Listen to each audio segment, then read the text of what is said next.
All right, we are back for the first event of the fall swing.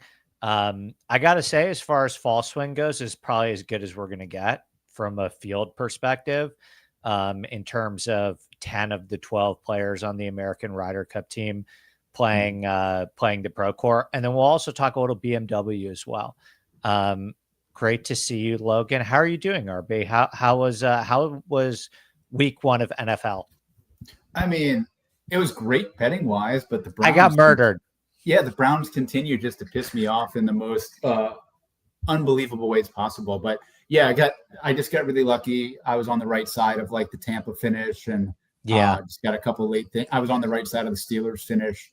Like it felt like they had no business winning that game. So ran good, but yeah, Browns, man, painful franchise. Ravens was brutal for me. Ravens Yeah, murdered I think me. most people missed it. Most people went to bed. So yeah. Ravens absolutely murdered me. But like I got sick really badly like 2 weeks ago. And I'm glad I got sick at that time. It was the right time because it didn't cause me to miss any PGA Tour events. But what it did was debilitated my ability to do my normal preseason NFL research. So Sure. I'm gonna have to ease into the season. I watched a lot of football, so I feel like I like have a much better sense of the teams in week one, despite trying not to overreact. So hopefully it gets better from here on out. And we have golf as well, which Procore's been pretty kind to me in the past. Fall Swing's been pretty kind to me in the past. So I would say I'm fairly optimistic. How are you feeling about the Procore Championship this week in Silverado? Yeah, it's going to be nice to see, all these guys play, and a lot of them play a course that they don't normally play as we gear up for the Ryder Cup. But in terms of betting, always hard when Scotty's in the field. I don't necessarily love this golf course for him, so maybe we can talk ourselves into fading him. But I did make a couple bets in the without Scotty market just because it's better. So it's more Yeah, fun. Yeah. my only problem, and I'm like not a criticizer of the without Scotty market by any means. I've bet that plenty of times this year. Hmm. Um, I feel like those numbers are getting worse. I don't know if you've noticed that, but like I Yeah. saw like Cameron Young was like 14-1 without Scotty. Yes, I would not go that. I bet a couple long shots in the Yeah. without. Yeah, I wouldn't bet. Yeah, Young at 14. I saw some Burns at like 12 or 11. I I bet would Burns not at go. 20 because at that Fine. point, when it comes down to Yeah, Burns 12-1 or 20-1, yeah, I just took the 20. yeah. No, that's fair. I mean, I did the same thing with Cam Young. It's an awful golf course for Cameron Young, but Yeah. Hard Rock posted a 30 But to one this morning. I didn't think Wyndham was a great golf course for him either. I feel like this is worse. Yeah, But maybe. he was 30 to like he should not be 30 to one in this field. I'm sorry, he shouldn't be. Yeah. Okay, so I made two bets. Mm-hmm. I talked about them both on the Sunday show. So if you watch that, not a surprise, but I bet Cantlay and Burns. I can talk Mm-hmm. about those guys from a DFS perspective a little bit later. But if you missed the Sunday show by any chance, just because it came out a little bit later in the day, just to give like my little small opinion on Silverado. Mm-hmm. Um, it has the lowest driving accuracy percentage on the PGA Tour, which is interesting to me, but it's not like a true club down golf course either. Like Yeah. the missed fairway penalty is low enough where a lot of players are just like, I'm not even going to try to hit the fairway. And we Yeah. see plenty of guys not hit the fairway at any Mm-hmm. consistent rate, like Justin Thomas and Sahith Theegala, for example, and still do absolutely fine here. So I statistically am kind of the mindset of this is a golf course where because distance for whatever reason like isn't super highly correlated here Mm-hmm. either. I think that's because the golf course is short. Distance Yep. usually gets highly correlated on golf courses that are long, but when the golf course is short, it allows shorter players to still have shorter clubs in when all of the par fours are like 410 yards, Mm-hmm. which is the case here. So to me, This is a golf course that's actually like really defined. I'm not going to call it a pure putting contest, but like putting has been highly, highly correlated at the top of the leaderboard, like higher than approach play. To me, I think off the tee is actually devalued a little bit, and it really is going to come down to wedges and putting. I agree. Not to just kind of go on that same line of thought, but it seems like it's hard to really kind of separate yourself with off the tee game. Like, I guess I would lean accuracy a drop over driving distance this week, but like there's not a ton of trouble out there. But yeah, like you said, it just seems like it ends up being a wedge fest, maybe not an extreme birdie fest the way that we've seen it sometimes, but I mean, these guys are going to have a lot of short irons. They're going to make a lot of putts. I think that does sort of put an element of variance into this event a little bit, which gives me a little more freedom to fade Scotty, I guess. I don't know. Yeah, I mean, we'll jump right into it. Scotty's 14-4, which has now reached the price where like if you like you can skip the entire 9K range, 10K range, and 8K range and like start Scheffler, Mark Hubbard, and you have under 7K left to build the rest of your it's Scotty. It's insane. It's Scotty plus a Corn Ferry Tour field if you go that direction. And I just like there's enough here between the 8 to 9 Ryder Cuppers that are here. And then that next range, like there's a lot of good options there. Like you'd be passing over like Akshay and Davis Thompson and Jackson Koivun and all these guys that are good plays because you really can't play them with Scotty. Like it's Scotty and 5-7 or 4-7 and 6. Like I'm with you, and I think Data Golf just came out, and this is the first week that he is a big negative value because I just think they priced him up so high. It's because he's like plus 200 to win. So just on my first gut, I'm on the fade Scotty this week. I don't know if it's going to work out, but that's the way that I went with my bets, and it looks like that's the way that most people are going to be building this week too. I think something changed when Scotty won the British Open by 5. Like, I think that because that kind of ended pretty much all anti-Scotty narratives. I know that Portrush didn't end up being like the greatest Open Championship venue of all time based on the conditions. But that was the first time that I like went from Scotty is like one of the best players of his generation that just beats up on the modern PGA Tour at a rate that we haven't seen since Tiger to like, oh, this guy like has the potential to end his career as like the third best human to ever pick up a golf club. And it's interesting because in the betting and DFS world, we think of Scotty differently. Like every week, our job is to come on here and be like, here are the reasons why Scotty couldn't do it. And I don't really think anybody who watches golf thinks about Scotty that way anymore. They're just starting to think of him as like maybe like the modern fucking Ben Hogan. He's got a 20 to 30% chance of winning every single week he tees it up. So he's won 5 of his last 10 events. And like even after the Open, right, which you mentioned, which I think the narrative did shift a little bit, he went 3rd, 1st, 4th in his next 3 playoff events. So like, I mean, it's not about fading Scotty. It's about he's now priced high enough that I think it's possible he could win and not be on GPP winners because it's so hard to build a team with him. See, that's what's interesting for me too. I mean, I haven't made a final decision yet on what I'm going to do. It's going to, I'm going to need to fall in love with some plays in the 6K range. Like I'm going to need to spend a little bit more time. And I do think there's some upside in the 6K range. I do think there's some interesting names down there, but like, I'm going to basically, if you're playing Scotty this week, I think you need to, and maybe this is a good course to do it because we've seen incredible long shot winners win here. Like Patton Kazire ran away from this tournament at 150 to 1 last year. I was nowhere near that.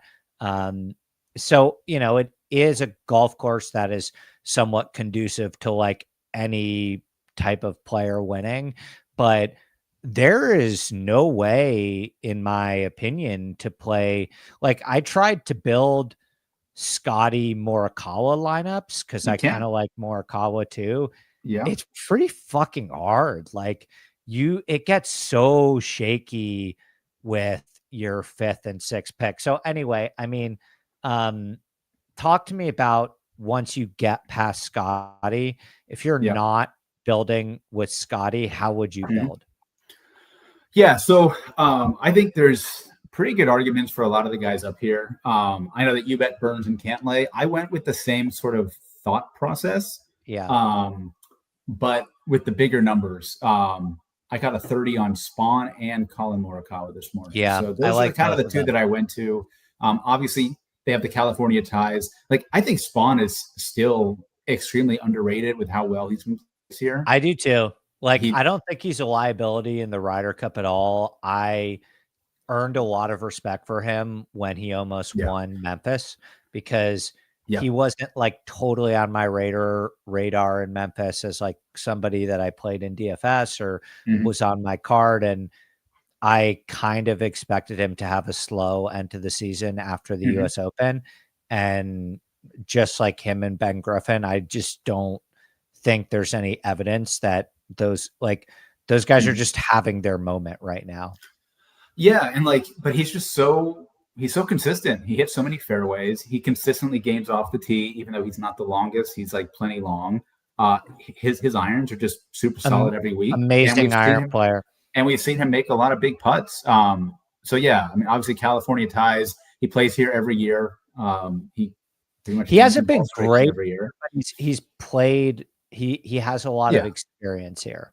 Yeah, he's got a 9th and an 11th within the last 5 years. So again, like I feel like, and he's just way better now. So I think that's interesting. And then with Morikawa, like obviously it's just he's just the guy. He's also the guy that got the number shift. Yep. Yeah, exactly. And I think now that the Ryder Cup stuff is beyond him and it's behind him and he's on the team, I think that'll settle him a little bit. But like his iron play and his off the tee game, but the iron play throughout the playoffs was tremendous. He just can't chip and putt. And I think coming back here, he'll be more familiar with the grass type. Obviously played the course a couple of times. He did have a top 10 finish back in the COVID year. I just think he shouldn't be 30-1 in any of these fields. So yeah, Spawn and Morikawa is kind of where I'm going. I do think that's going to be a fairly chalky build. So maybe I end up grabbing a third 9K because I don't think that'll be super popular. But yeah, that's where I'm sort of leaning that I'm going to have like 4 from this mid 8 to 9K range and then take a couple darts down below. Yeah, I think I mean, I might be a little bit more inclined to play Scotty than you, but at most it would be 50% Scotty. And then in my non-Scotty lineups, I think I would go personally Burns, Cantlay, Morikawa. Spawn's a tough cut because I do agree with a lot of what you're saying, but I was really impressed with what I saw from Cantlay. Hard mixing at the Tour Championship. I know it's a 30-man field. I know he didn't win. I know Fleetwood outplayed him on Sunday. But like, dude, he just needs to fucking win. He's had both Cantlay and Morikawa have both, I think, seemingly been 2 of the more disappointing players this year to most people.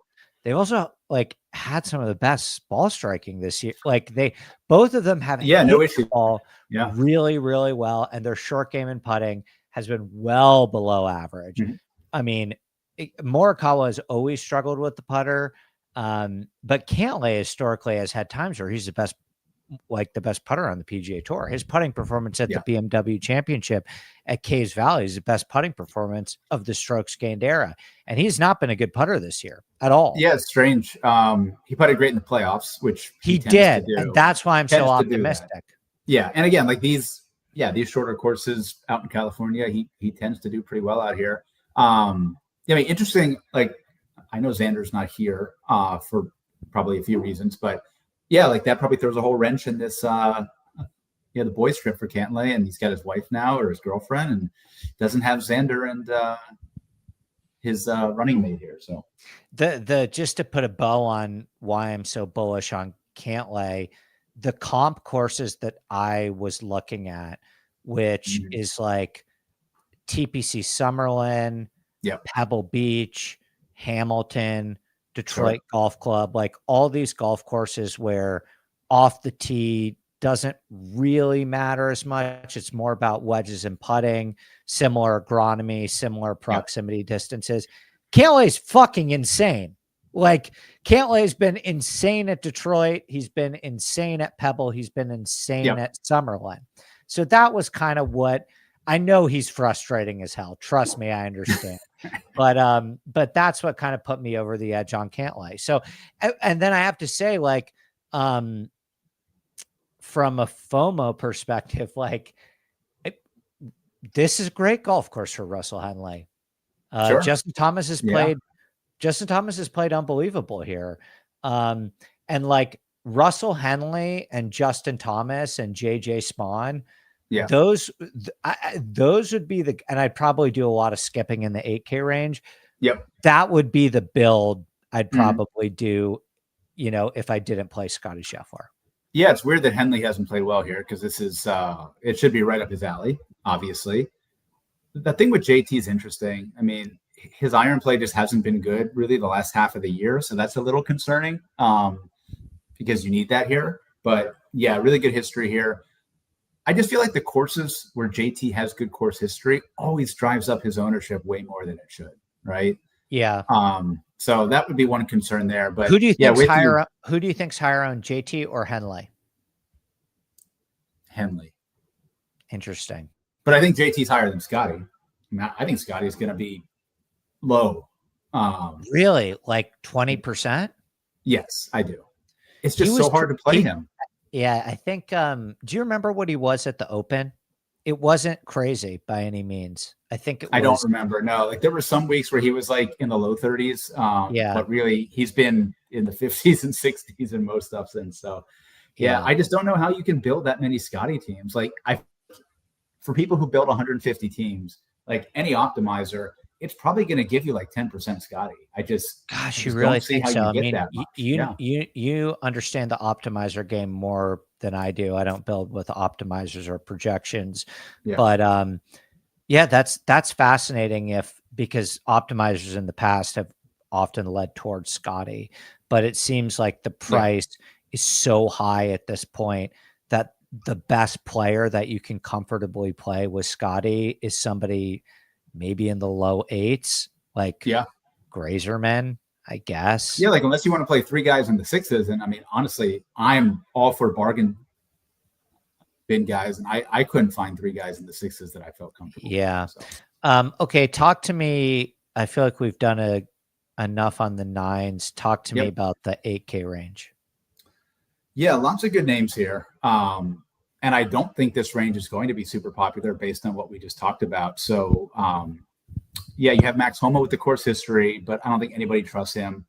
My 2 guys who I got in on this morning were Jackson Koivun at 8,500 and Sammy Valimaki at 8,400. I'm just continuing to buy early on Jackson Koivun, still number 1 ranked amateur. He is going back to Auburn despite, you know, he got his PGA Tour card through PGA Tour U, but decided to go back for 1 more year. We just saw him at the Walker Cup, and he was awesome. Had 3 really good PGA Tour starts at the end of the year. So that was kind of really good to see him make that jump. He's been in California for the last couple of weeks, and he's just really, really good. So I like him a lot. And then Valimaki, he went over to Europe last couple of weeks, had an 8th and a runner-up at the Omega European Masters. He's been good at some of those bomber heavy golf courses like Mexico. And so I think he sort of got that label, but that's not who Sammy Valimaki is. Actually, much more accurate than long. He's a really good putter and he's a really good iron player. Like you talked about the importance of putting and iron play this week, and he's coming off 2 top 10 finishes. And he was 80-1 in that without Scotty market, which I thought was very fair. So I think those 2 for sure. I feel like Akshay is going to get game. I like Akshay a lot. I like Akshay a lot. You should. Yeah. I feel like it's a good golf course for him. Yeah. I like Akshay a lot. His iron play has been unbelievable. Yeah. I mean, do you trust the putter? He's a good putter, but like, I just don't know if I trust it. Yeah. Eights for me, like, I mean, I think I'm probably going to skip a lot of these names. You know, with Koiven, yeah, I watched a ton of the Walker Cup over the last couple of days. I thought it was maybe the best event I've seen in a very long time because I'm just such a lover of Cypress Point. I think the American team was so much better than the British team. It was very difficult for me to tell how good some of these players were. Like Ethan Fang, for example. Ethan Fang fucking murdered his opponents. Like Ethan Fang was dirty, but it was very hard for me to tell because it ended up being kind of a blowout towards the end, particularly in singles. And like Stu Hagestad, technically the mid-am player on the Walker Cup is generally one of the weaker lengths. And Stu was like, absolutely destroying out there as well. Yep. And so it was very difficult. Like I'm not saying that I don't believe in Jackson Koiven's talent. I just like, and actually, to be honest with you, I believe Koiven played against Tyler Weaver twice. And Weaver is their highest ranked player. Yeah, I was going to say that. Like he goes to Florida State. He was, I mean, he was battling. And Koiven kind of kicked him ass, right? Yeah, he beat him 4-3 in singles, and I think in one of the team matches too. But yeah, Weaver's really good, as is Koiven. So yes, it was not a fair fight, sort of top down. I do like Ethan Fang. He's ranked 3rd, I think, in the Wagger right now. But yeah, that team was just incredible. Like, unfair. Okay, let's go to the sevens. I'll start really quickly because I have quite a bit of names in here that rated out pretty well for me, starting with Fishburne and Hubbard at the top. I like both of those guys for different reasons. They're not very similar players, but I do think both of them have quite a bit of upside here based on the way that they've played recent. Fishburne's played great at this golf course before. Hubbard's played great at this golf course before as well. And both of them have played well at tournaments and popped recently. I think Fishburne, I can double check on this. Fishburne was quite close somewhere recently. No, it might have been, at the Wyndham, he was top 10, but he was top 10 at the Wyndham. And no one was close to Cameron Young that week, in fairness. But he gained all of his high finish at the Wyndham was due to approach play and putting, which I like quite a bit. And he's actually been spiking with his putter quite a bit. So I like Fishburne and Hubbard quite a bit. Kuchar, like statistically, rates out quite well for me. I don't know how much I'm going to value that. I actually I think it's a great golf course for Bo Hostler. I always play Rico Hoey, just a long-term buy for me based on his ball striking. But like, that's it for the high sevens. Like, I think there's some good stuff in here. You probably might be higher on Woodland than I am. I still don't trust him. I still don't trust him to make enough putts, but like Fishburne, Hubbard, Bo Hostler, and Hoey, even Grillo and Vic Perez are all fairly intriguing to me. Yeah, pretty similar. I mean, with Woodland, like, you just know what you're going to get. Like, he's going to finish 27th this week. Like, he's going to be in that range. He's going to gain a little off the tee. He's going to gain a little iron play, going to lose a little putting. I just feel like there's no upside there, so probably not for me. I did look at Mark Hubbard, and I think kind of very similarly, like, what's the upside with Hubbard? I feel like when he plays well, it's T13. Right? Like, like that's the upside. Like here, he has a T17, T21, T16, T13. Like, if that's the ceiling with him, I'd rather go with like a Patrick Byrne, who is much more inconsistent, but his spike weeks seem a little bit better. I actually did bet Matt Kuchar. He was the other one in that without Scotty market that I took, also 80-1. I feel like the combination of the course history and the course fit is kind of makes a lot of sense here. He has a 13th, a 7th, and a 12th here the last 3 years. Iron play has been really good for the last probably 2 months or so. And he's like, I feel like he was gone and then he kind of came back, and he's still in the top 80 in the data golf ranking. So like, he's not really playing as badly as I thought he was playing. So I'm in on him, but yeah, like there's a few other ones in the low 7s, but that's about it for the upper 7K range for me. Yeah. I'll do lower real quick as well. Because it's a full field. What do you think of Clanton? Like, I think this is a pretty good Clanton price. Like, I don't know. I mean, between him and Thor, are we I would sure? go back to Thor first. You would. Okay. Yeah. I think I would. I think Kyle's actually starting to lean that way too. Despite, I think the California ties, and like we've seen Thor on a few different golf courses. Like Clanton just seems like he's all off the tee, and if that's going to be mitigated this week, I'd probably rather go with Thor, who's a much better putter. But it is a good price on Clanton. I will give you that. I think it's a good price on Clanton. I'm probably going to take a chance on Clanton. Yep. I like Andrew Putnam as well on this golf course. Like, I just think he could make an insane amount of putts. And then obviously Doug Gim is my guy.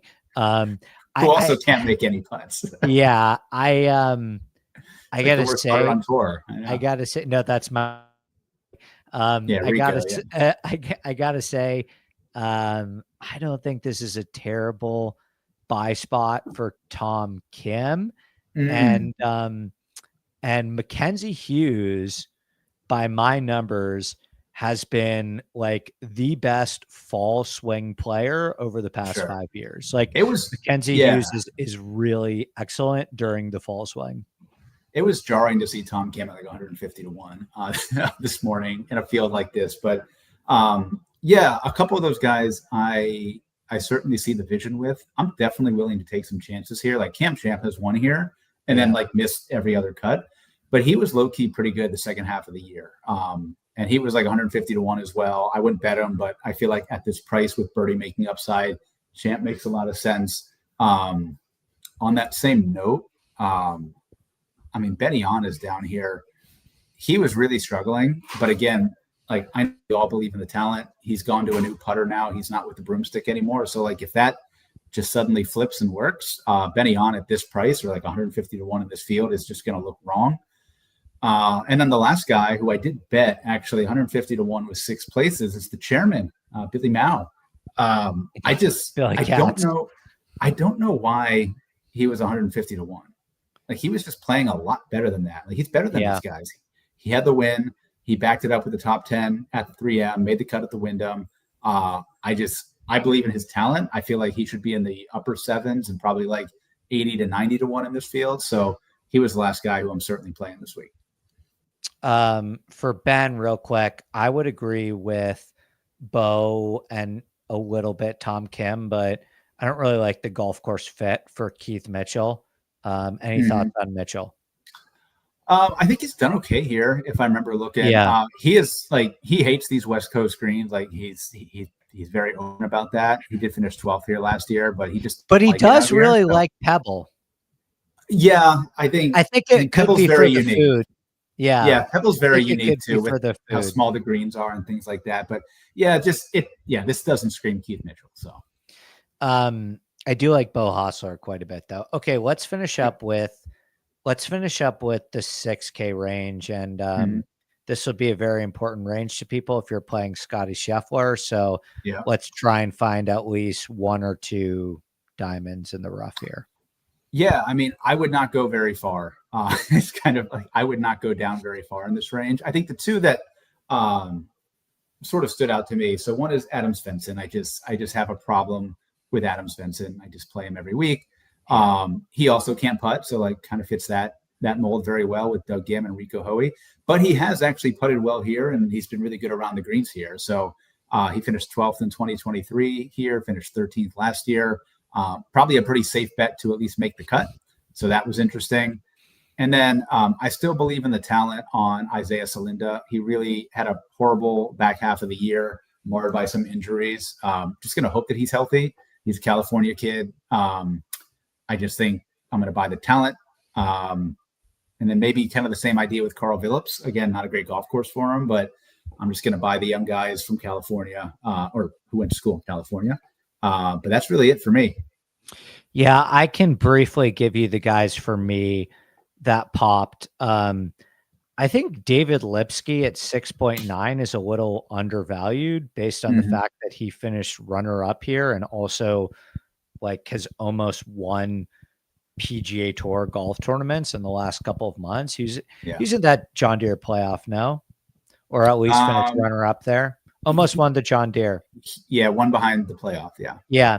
I think Lipsky at 6.9, based on his approach upside and the way he's playing, is a bit undervalued. I know I should have mentioned him in the 7K range, but Chandler Phillips at 7K flat rates out pretty well for me. I'm with you on Svensson, like a top 20 guy in my model who has enough iron play to, lead me to take a chance. And then these are like some real flyers, like Martin Laird at 6.7, Justin Hadley at 6.4, and Grayson Sigg at 6.7. That's about it. Yeah, there's just not. I guess there's just not a lot here. I mean, you mentioned Ethan Fang, like he's in this field too, down at 6,700. Ethan Fang at 6.7 is interesting to me, but I think the fact that when we talk about these names and lower than 6.9 is so problematic. That's the problem with Scotty. Yeah.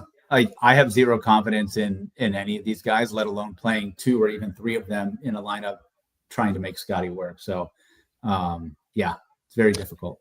Okay, RB, I want to finish up real quick with BMW.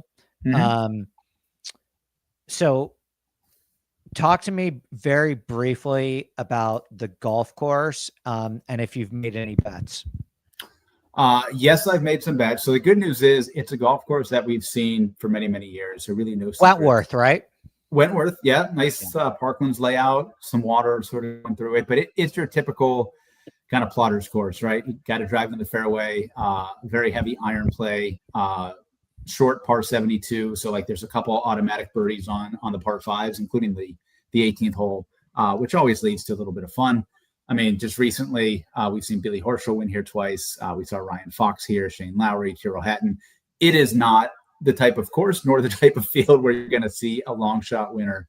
All the European Ryder Cup guys are here, obviously, except for Sepp Straka. And plus more. I mean, Neiman is here and Thomas Peters is here. All the live guys are here. So the field is just so top heavy that like, yes, you can take some shots in the market without, but I would just bet a couple of the guys near the top who you like this week, which is what I did. I took 3 at the top. What are your thoughts on Data Golf making Tommy Fleetwood 9-1 and Rory 10-1? It's wrong. This is kind of the best way to put it. Like, I know Fleetwood has been playing incredible and has good course history here as well, but like, let's chill for a minute. Like Rory I enjoyed that coming off a win. Like I think, Rory. I mean, in full disclosure, like, yes, Rory should be the favorite, but like I would make Rahm the favorite over Fleetwood. Like, still. I think it should be Rory, Rahm, then Fleetwood. No, but because all those guys were, in that sort of 8-1, 10-1 range, it did give us first. Like I got a 33 on Shane Lowry, who was really good last week in Ireland. He's kind of been due for a win. I just felt like that number is too big for a guy who's won on this golf course. But yeah, my main 3 bets, I took Hovland 22-1. Lowry 33, and then Corey Connors at 33, who yes, it was skewed by a really low final round, but he just finished 4th at Eastlake. Iron play is unconscious. Could not be a better golf course for him. I'm gonna take a wild guess that this is a little bit more accuracy over distance because Aaron Rye is 22-1. Yeah, no, it definitely is. So not a lot of drivers out here. But like Connors has played well at the Opens. He's played well when he's gone to South Africa to play. Like his game travels well, and this could not be a better golf course. So like, I mean, there's a lot of those guys like Matsuyama, perfect golf course. Even Siwoo Kim, perfect golf course. Like that's the way that I go this week. I would not take long shots this week. Yeah. Yeah. You know, I've bet Hovland a couple times towards the end of the year. He's been like a really confusing player for me to figure out. I have to be honest. Like it's been really difficult for me to get a good sense of like how well he's playing in 2025. You know what I mean? Yeah, but the good news is when he plays well, he wins. That's true. I just have gotten him wrong a lot this year. And he's won, I think he's either won 2 or 3 times in Europe when he's come over. Like, so he plays these golf courses really well. And I just think like, obviously Rory had his thing last week. Rahm is, great, but probably not going to win. Fleetwood is probably not going to win again. Like Hovland's pretty much next in line between him and Ludwig. And I kind of just like this golf course better for Hovland. God, it's so interesting to me that Data Golf hates Hatton so much, where he's 16 to 1 on FanDuel, and they have him at like 50. Golf makes him 45 to 1. Yeah, I just think again he did a good sort of second half of the year on Live. Not that matters. He almost won a couple of majors, but just really hasn't had. And then he was very bad last week in Ireland. So, but yeah, I mean, perfect golf course for him, and he's won here. I think Fitt's going to be very popular. Fitz. Yeah, like he has been trending towards that win. He got his Ryder Cup pick, so like all that drama is kind of behind him. But I would be shocked if one of these top 10 guys on the odds board isn't your winner, and I'd be shocked if another 5 of them weren't in the top 10. So it's just not a good week for long shots. Yeah, so from my very limited understanding of the golf course, it still does seem to me like and maybe just because I feel like he's due, but I could see myself just like single bulleting Rahm. Yeah. I don't know. I just like, like that's Rahm's the way. That's the way that I would go. Like when we've seen a field, like I think the last time we had a field like this was probably in 23 and 22. In 23, Ryan won. Right behind him on the leaderboard, Hatton, Rahm, Hovland, Fleetwood, McIlroy. In 22, when Lowry won, it was Lowry, Rory, Rahm, and Gooch. So like that's what you're looking at this week. Like it's going to be all these top guys in play. I would just pick 1 or 2 that you feel good about and just ride them this week.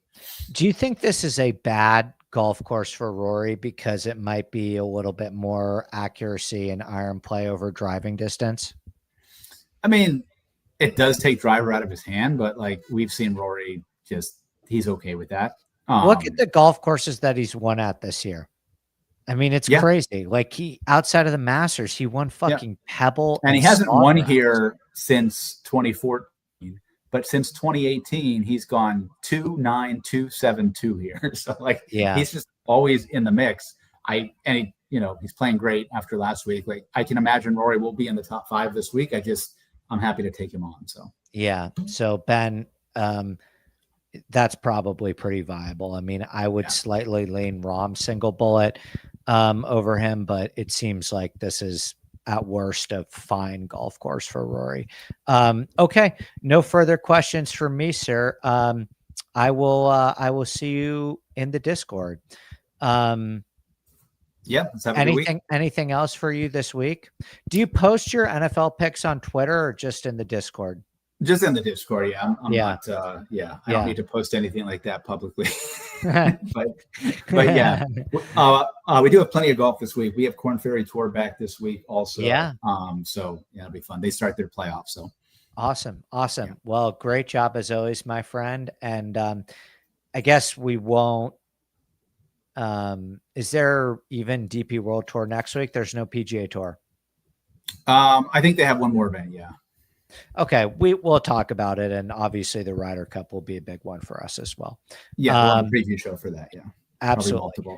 Yep, absolutely. All right, buddy. Cheers, my friend. All right, see you.